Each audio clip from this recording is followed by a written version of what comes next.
Lille, une ville française qui se trouve dans la région Nord-Pas-de-Calais, près de la frontière avec la Flandre. Elle est une commune de la préfecture du département du Nord.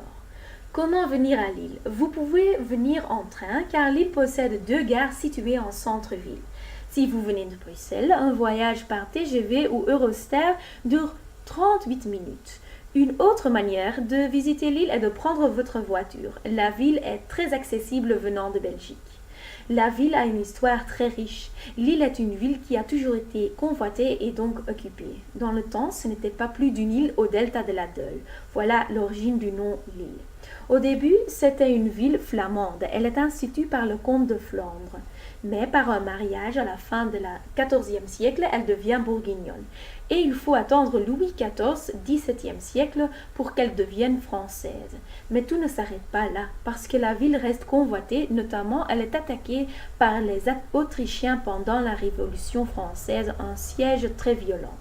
Au final, toutes ces influences de cette histoire très riche, on retrouve dans l'architecture de la ville. L'influence majeure reste l'influence flamande. Ce sont les origines de la ville.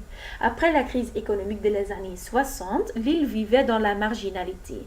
La ville avait abandonné, mais dans les années 80, il y avait un renouveau.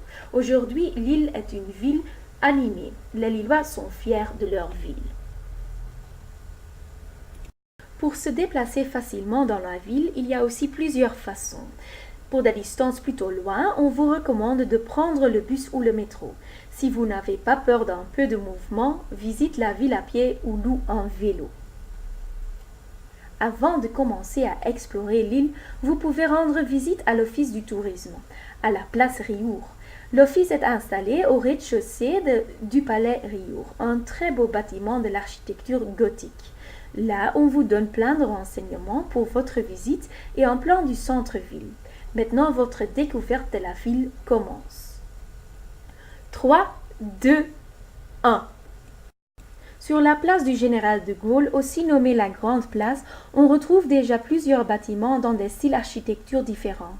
La Voie du Nord, la Grande Garde, la Déesse et la Vieille Bourse.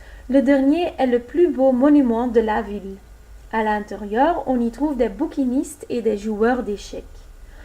Un peu plus loin, vous trouverez la place du théâtre avec ses beaux bâtiments de l'opéra et de la chambre de commerce et d'industrie.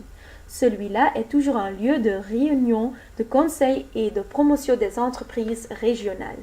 Remarquablement restauré, le vieux Lille séduit par son architecture flamboyante. Ses façades aux couleurs douces et hardies s'assurent une promenade où il faut marcher tête en l'air. En contraste, pas loin du quartier Vieux-Lille, on retrouve de nouvelles infrastructures commerciales et de transport. Euralille, un nouveau quartier aux tours futuristes, est inauguré en 1994. Là, on découvre la gare TGV Lille-Europe, l'île Grand Palais et le centre commercial Euralille avec tellement de magasins. Puis la plus grande place de l'île, à part de la Grande Place, c'est la place de la République. En un côté, il y a la préfecture du département Nord, un immeuble dans lequel sont installés les services de l'administration préfectorale.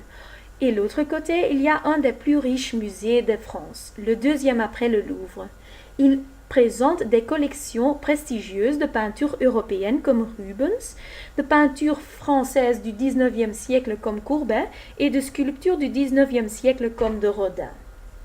Lille n'est pas seulement connue pour l'art et l'histoire, elle est nommée capitale européenne de la culture en 2004. Les gens visitent l'île aussi pour faire du shopping.